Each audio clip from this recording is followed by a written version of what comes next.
Bonjour, je m'appelle Sophie Pignat, je suis journaliste, je suis spécialisée dans toutes les questions d'emploi, de formation professionnelle, de reconversion, de création d'entreprise. Alors je suis ici avec vous ce soir pour parler de l'apprentissage, pour vous permettre de mieux connaître ce système de formation, et ceci à travers 2 tables rondes. Dans la première s'exprimeront des personnes qui se sont formées grâce à l'apprentissage. Dans la seconde, ce sont des entreprises qui ont accueilli des apprentis et qui pourront vous expliquer quelle richesse cela a été pour elles. Alors, ces 2 tables rondes sont organisées par FAS Paris. Éric Boucaret, qui est directeur de FAS Paris, est présent avec moi. Depuis plusieurs années, dans le cadre de l'apprentissage, nous avons développé une semaine événement qui s'appelle « Osons l'apprentissage et l'alternance » et qui permet à des jeunes qui ne savent pas forcément où ils vont s'orienter de découvrir des métiers, de découvrir des entreprises afin de les aider à réfléchir et à se positionner sur ce que va être leur avenir. Et dans ce cadre de cette semaine événement, de ces semaines événements, nous nous sommes rendus compte que, encore aujourd'hui, alternance n'est pas synonyme de succès. Et c'est dans ce cadre-là que nous avons décidé de lancer l'action « Les modèles de l'apprentissage ». Alors, qu'est-ce que vous appelez modèle de l'apprentissage? Parce que c'est bien joli, modèle. Mais modèle, ça veut dire quoi? Alors, les modèles de l'apprentissage, il y a 2 catégories. La première catégorie, ce sont les sites modèles, qui sont des lieux inspirants, soit par rapport à la pédagogie qu'ils ont mis en œuvre afin de permettre à des jeunes de découvrir des métiers et de rentrer dans un métier, soit... Des centres de formation. Ça peut être des centres de formation, mais ça peut être aussi des entreprises qui ont mis aussi des parcours de découverte des métiers qui sont originaux et qui permettent de connaître toutes les facettes. Et vous avez aussi des rôles modèles. Alors, les rôles modèles, ce sont les personnes qui soit sont passées par l'apprentissage, soit font la promotion de l'apprentissage dans leur cadre professionnel ou extra-professionnel, et qui ont accepté de prendre le rôle de modèle, c'est-à-dire de se rendre disponible auprès du jeune public afin de témoigner de tout l'intérêt de passer par l'apprentissage. Merci beaucoup Éric. Alors, pour cette première table ronde, nous allons recevoir des personnes qui se sont formées grâce à l'apprentissage. Alors, j'appelle Adèle Hautelin, Christophe Magnoux, et notre 3e invité s'appelle Adrien Rosier. Alors lui, vous ne le verrez pas en direct, ici en présentiel comme on dit, vous le verrez à travers un écran d'ordinateur parce qu'il travaille, il est installé à Barcelone. Alors Adèle, vous avez commencé comment, vous?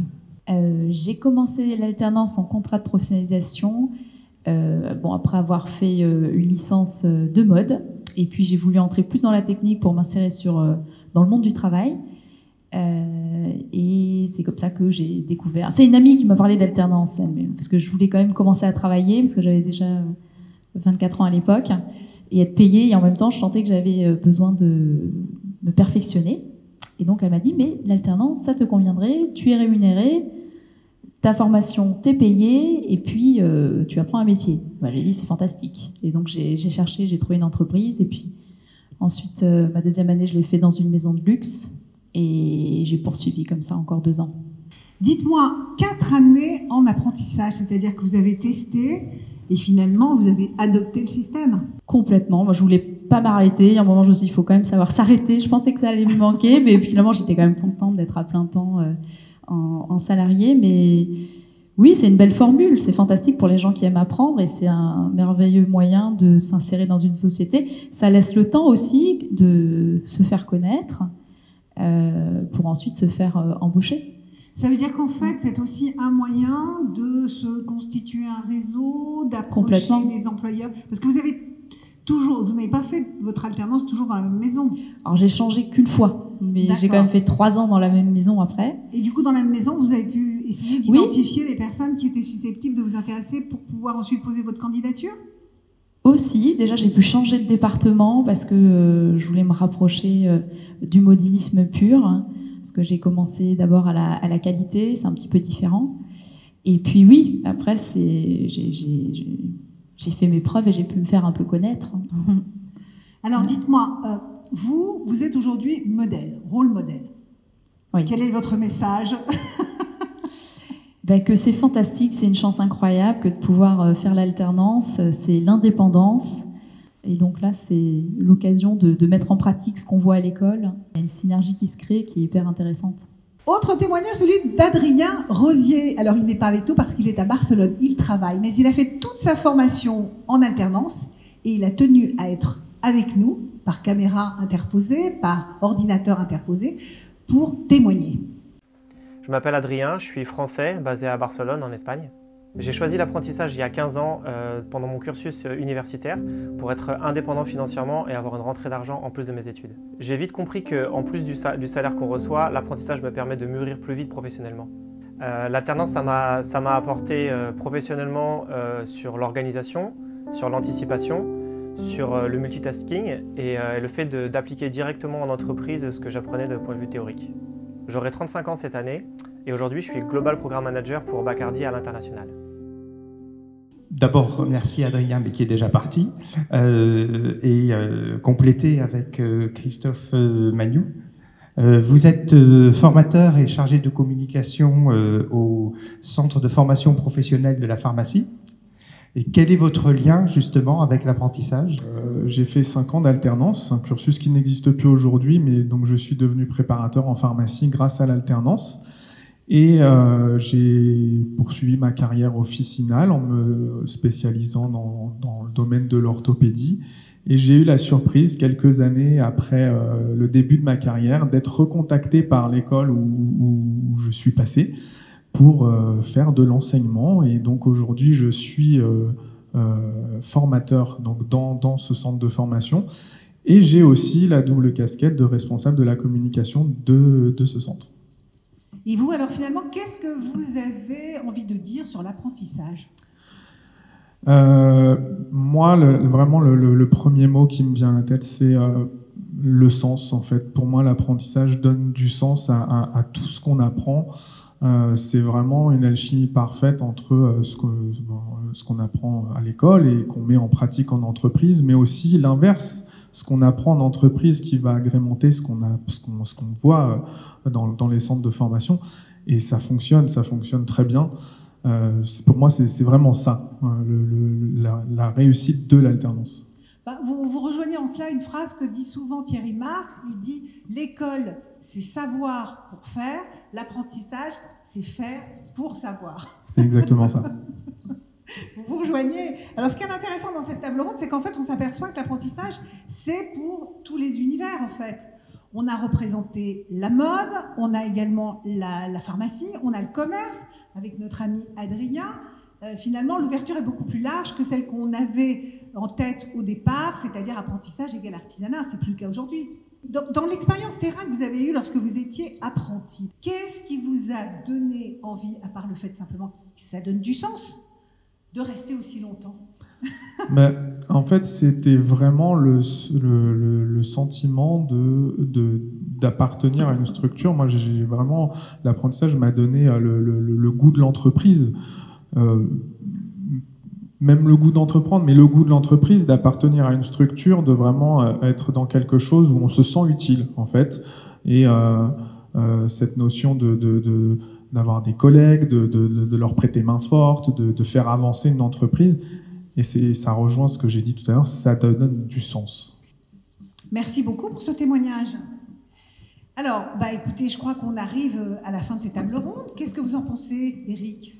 Et oui, en effet, on a eu cette première table ronde avec des témoignages de personnes qui sont toutes passées par l'apprentissage et qui ont su nous en parler avec enthousiasme, et non seulement enthousiasme, volonté, et réussir à donner envie de passer par l'apprentissage. Et merci à tous vos témoignages qui j'espère, pourront inspirer des jeunes générations, parce qu'en plus, vous avez réussi à ouvrir certainement de nouvelles perspectives auxquelles on ne pense pas forcément quand on parle d'apprentissage. Oui, c'est-à-dire qu'en fait, vous avez expliqué que l'apprentissage, c'est pas forcément à partir de 16 ans, ça peut être plus tard. Vous avez démarré à 24 ans, donc véritablement, c'est tout au long de la vie. C'est vrai qu'on parle plus à partir d'un certain âge de contrat de professionnalisation, mais on est toujours dans le même univers, c'est-à-dire l'univers de l'alternance, et que finalement, vous l'avez testé et vous l'avez adopté parce que vous avez poursuivi pendant de nombreuses années cette forme d'apprentissage qui visiblement convient à certaines personnes parce qu'on est ancré directement dans la réalité. Donc ça peut séduire certains d'entre vous, en tout cas on le souhaite. On espère que ces témoignages vous ont intéressé et vous ont interpellé.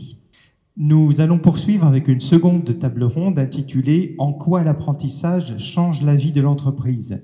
L'intérêt de cette table ronde n'est pas de dire l'apprentissage est nécessaire ou n'est pas nécessaire, c'est un frein ou c'est une opportunité, mais c'est plus d'avoir le retour sur les entreprises, qu'est-ce qu'elles en retirent et si réellement c'est un atout qu'elles veulent mettre en avant.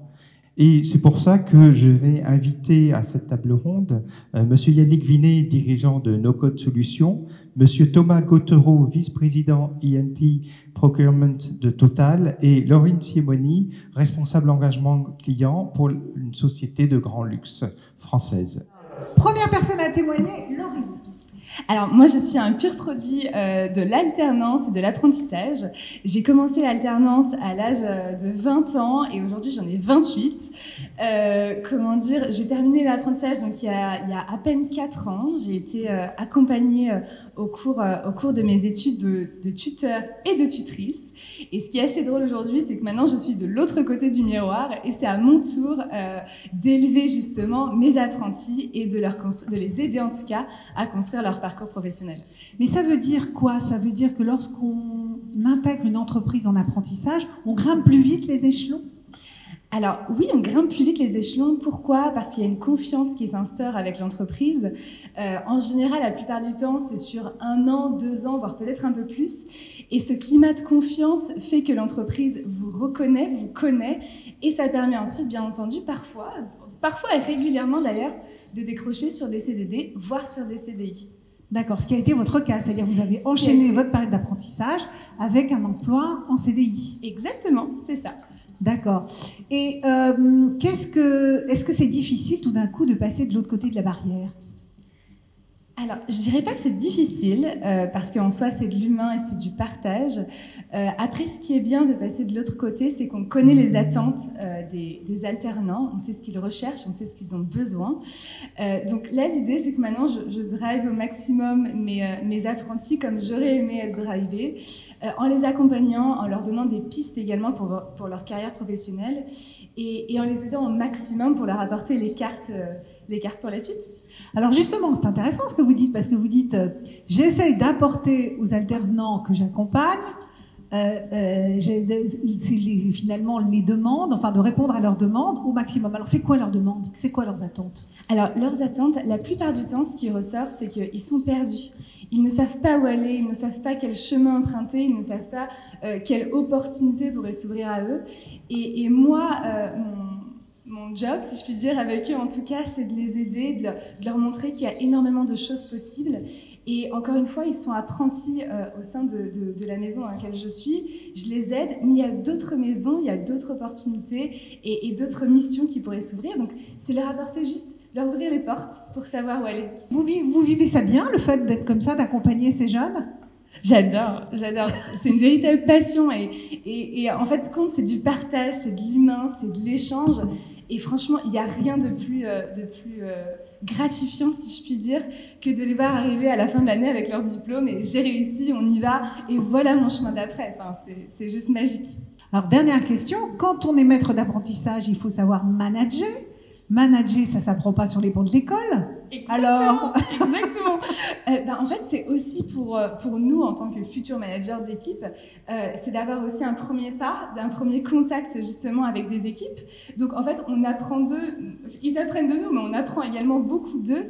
Et ça permet aussi de faire grandir les équipes, de faire grandir au final les équipes qui sont là en permanence, justement en contact avec ces apprentis, en contact avec l'humain. Bon, en tout cas, on vous sent passionné. Hein. Ah, je le suis. Ça fait plaisir. Hein. Je suis passionnée en tout. Thomas Gautereau, alors vous, c'est quel type d'apprenti, vous, que vous accueillez? Alors c'est plutôt des apprentis qui sont sur des profils de bac plus 4, bac plus 5, dans des masters en alternance. D'accord.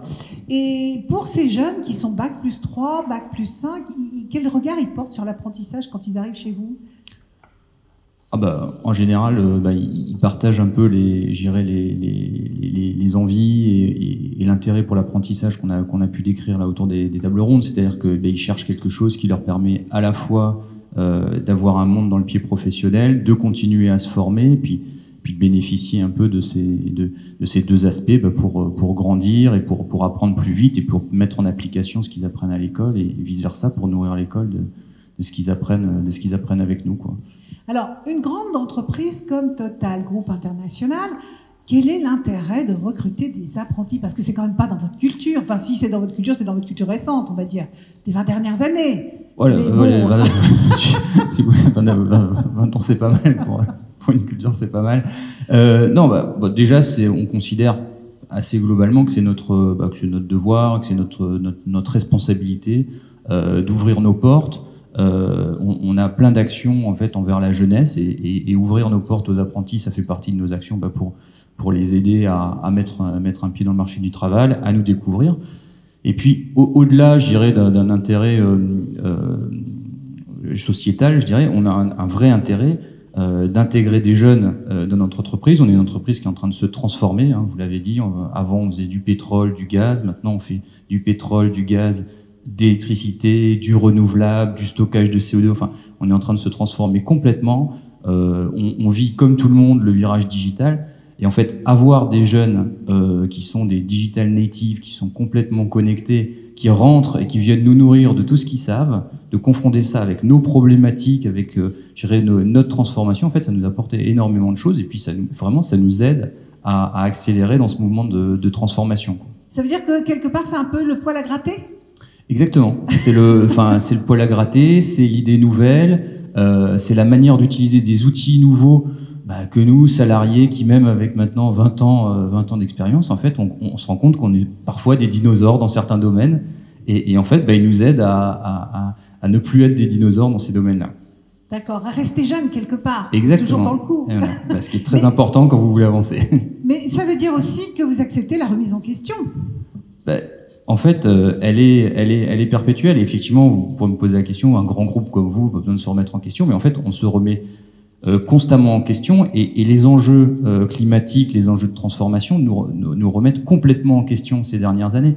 Et donc, on est en permanence en train de réfléchir à notre avenir, à ce qu'on va être demain, et intégrer des jeunes comme ça de manière massive, en fait, ça nous aide vraiment à nous projeter vers l'avenir, puisqu'on construit. On a une ambition à 2050.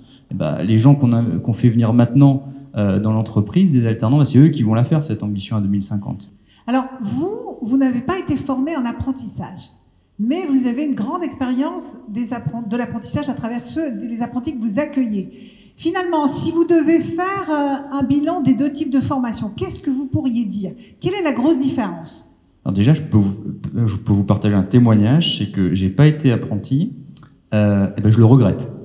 Parce que je partage tout à fait, je partageais à l'époque en tout cas le besoin d'avoir du concret, le besoin d'être en contact avec l'entreprise, et à l'époque ça se faisait pas trop et j'ai pas eu l'occasion de le faire. Je pense que si c'était à refaire, je ferais de l'apprentissage. Si vous voulez comparer un peu les deux parcours, le gros avantage quand vous rentrez, à la fois pour une entreprise quand vous choisissez un candidat, et quand vous êtes candidat et que vous choisissez une entreprise, c'est un peu comme un mariage. Le plus de temps que vous avez passé ensemble avant de vous marier, le mieux vous vous connaissez, le plus de chances vous avez que ça marche, quoi. Et c'est un peu pareil, et donc je pense que dans cette rencontre entre une entreprise et un apprenti et quelqu'un qui veut faire sa carrière, je pense que c'est vraiment le meilleur moyen de faire les bons choix, quoi. Merci beaucoup pour ce témoignage, Thomas Gautreau. Alors, Yannick Vinet. Bonjour. Autre secteur d'activité, le numérique, l'informatique. Et alors, vous qui étiez il y a encore un an, vous recrutez en apprentissage? Alors, on a recruté des ingénieurs et en fait, on a intégré, puisqu'en fait, les ressources dont on a besoin, les concepteurs développeurs qui savent utiliser notre technologie, mais qui savent aussi concevoir et développer des applications, ça n'existe pas actuellement sur le marché du travail. Et donc, on a travaillé avec une grande école, le groupe IGS, pour adapter un diplôme, et on a inscrit l'alternance au cœur de la stratégie de notre entreprise, puisqu'on forme au travers de l'alternance nos futurs concepteurs-développeurs, et on a engagé tous nos ingénieurs, c'est-à-dire nos 9 ingénieurs, ont chacun 3 alternants en tutorat, et ils passent 20% de leur temps à les accompagner sur des projets qui nous sont confiés par des clients et qui servent de base à l'apprentissage. Mais alors, ces personnes que vous recrutez, vous leur demandez quoi comme parcours, comme compétences? Au-delà du projet alternance, on a une vraie dynamique RSE, puisqu'on est allé recruter des publics prioritaires, c'est-à-dire des personnes qui n'ont pas le bac, qui ont 1 an de chômage. Et c'est extraordinaire ce qu'on a vécu, puisqu'on a déjà relevé 3 fois les niveaux pédagogiques, puisqu'on s'est aperçu que c'était des personnes qui avaient tellement la motivation d'être développeurs informatiques qu'en leur donnant l'opportunité d'être développeurs, ils ont déployé une énergie folle et ils sont très au-delà, pour la plupart, très au-delà de ce qu'on attendait d'eux. Si vous êtes en train de nous expliquer qu'à partir du moment où on est motivé, on trouve des ressources qu'on n'imaginait pas. C'est sublimant. Donc quelqu'un qui a vécu une expérience passée dans un domaine, c'est quelque chose de riche pour nous, mais on va pas lui demander de savoir coder, on va lui demander d'avoir des capacités d'analyse et de la créativité. Donc ce sont des compétences qui sont présentes aussi bien chez les hommes et aussi bien chez les femmes. Et ceci, quel que soit l'âge. Et quel que soit l'âge. Et vraiment, la personne de 46 ans dont je parlais, le jour où je lui ai annoncé qu'elle était recrutée, elle avait les yeux qui brillaient. Et je regarde toujours ses yeux, je vois qu'ils brillent toujours. Et effectivement, permettre à des personnes à la fois d'avoir une formation financée et d'être rémunérées en parallèle sur un métier d'avenir. Normalement, si on les forme, c'est pour s'assurer de les recruter derrière. On espère qu'ils ne nous quitteront pas. Donc, à nous aussi de faire ce qu'il faut pour pouvoir les garder. Il ne faut surtout pas hésiter à se faire accompagner par les acteurs qui, derrière, nous orientent les bons profils. Je perdrais trop de temps à gérer des candidatures en direct. Par contre, quand on a des professionnels qui accompagnent, qui renseignent les jeunes ou les moins jeunes, on se retrouve avec des profils qui sont extraordinaires. Et quand on arrive à leur donner la chance au travers d'une formation et d'un travail, on sent derrière qu'il y a du répondant. C'est du gagnant-gagnant. En tout cas, merci à tous. Ce qui est important aussi de retenir à travers ces deux tables rondes, ces 2 séries de témoignages, et particulièrement la seconde, c'est qu'il y a beaucoup de jeunes, il y a beaucoup de personnes qui ont du mal parfois à trouver une entreprise. Elles ont peur d'aller à la rencontre des entreprises pour proposer une alternance, pour décrocher une alternance. À travers ces témoignages, vous avez pu vous rendre compte qu'au sein des entreprises, l'accueil des apprentis était quand même considéré comme une richesse et véritablement comme une histoire commune. Donc je crois qu'il ne faut pas hésiter. Si vous avez envie de vous former en alternance, n'hésitez pas à pousser les portes. Elles ne vont pas toutes s'ouvrir, mais il y a de plus en plus d'entreprises qui s'engagent dans l'alternance. C'est important que vous sachiez que quand vous allez les solliciter, vous allez aussi leur rapporter quelque chose, votre expérience, votre talent, c'est important pour elles aussi. Alors bien sûr, les rôles modèles sont à votre disposition, ils sont là pour vous faire partager leur passion, pour dialoguer avec vous si vous éprouvez le besoin d'avoir plus de renseignements. Et pour les contacter, le plus simple, c'est d'envoyer un message à FAS Paris à l'adresse suivante: modèleapprentissage@fondationfas.org. Et nous vous répondrons pour organiser des rencontres groupées avec l'un ou l'autre des modèles de l'apprentissage.